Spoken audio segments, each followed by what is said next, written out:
মহব্বত আর ভালোবাসা অন্তরের ভিতরে উঠলে উঠে আমাদের এই ভাইটাকেই আপনি নিজের হাতে আজকে জবে করে দিবেন। এই কথাগুলা বলে আর বোনগুলা পিছনের দিকে কান্নাকাটি করে বাবার পিছনে পিছনে যায়। বাবা তো আব্দুল্লাহকে এক হাতে ধরে আর এক হাতে ছুরি নিয়ে যাইতেছে জঙ্গলের জায়গায়, নির্দিষ্ট জায়গায় তাকে জবে করবে।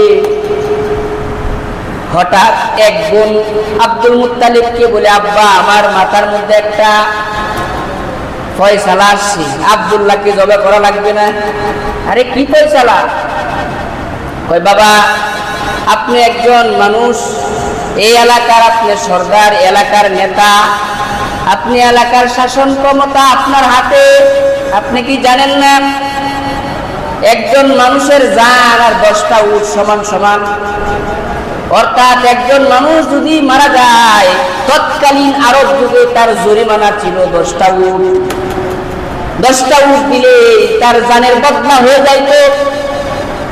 বাবা আপনার তো জানা টাকার কথা, এই যে তৎকালীন আরব বিশ্বে আরবের ভিতরে এই কথাটা ছিল, আপনি এই কাজটাই তো করতে পারেন।